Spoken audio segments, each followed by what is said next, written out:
restoring Illinois to greatness. This is Illinois Rising, presented by the Illinois Policy Institute and hosted by AM 560's Dan Proft.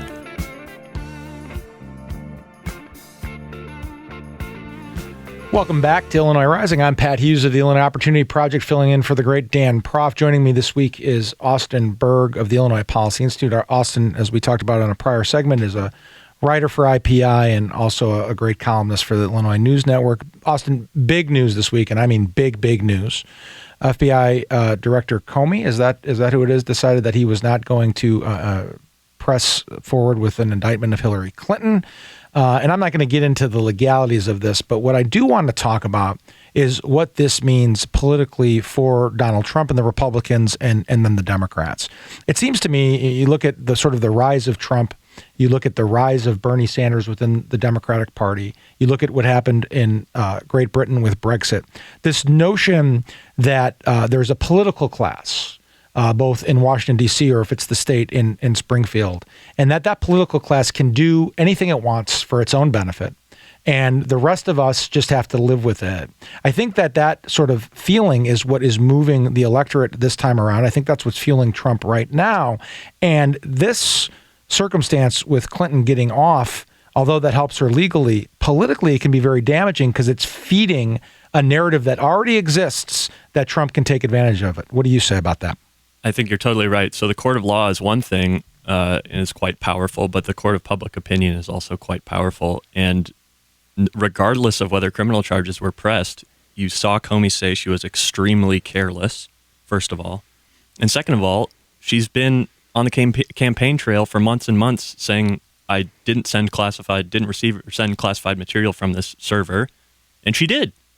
So what does that say about sort of the disdain for the public? It's a violation of the public trust, and you're exactly right. It plays into this notion that I play by a different set of rules, and I don't think that's going to fly with the American public, especially in this political environment. Yeah, and I think there's going to be some opportunity for the Republicans and for Trump to go back to the late 1990s, where Hillary was involved in the Bill Clinton presidency, and of course the Lewinsky scandal. We're forgetting about the tawdry nature of it.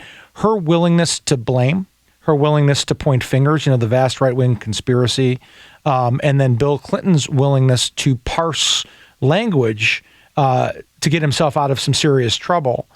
Is something that people are going to remember, and I think she's going to be anchored by a little bit in this context. It's this sort of sense of, I can always do, and we can always do whatever we want to do.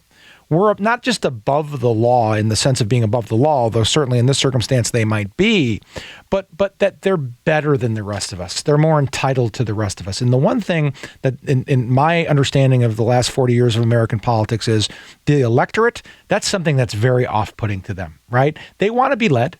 They want someone to represent their interests, but they ultimately want those folks to value them as Americans, right? As independent, free, liberty-loving Americans, at least in most part.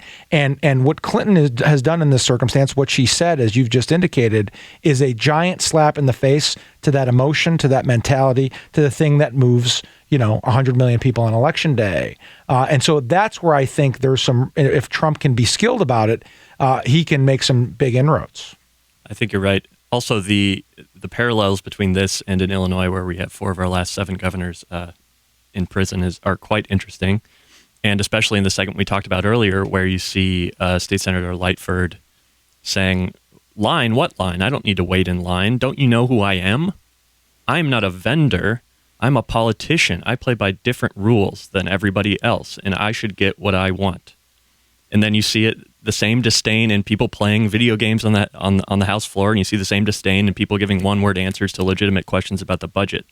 And I think that's breeding a real anger and feeding into that anti-establishment mentality that you're talking about. Yeah, and Dan, if he were here today on the show, he would talk about how all of this seems like it's inevitable power, right? That Hillary Clinton has inevitable power, or that Mike Madigan has inevitable power.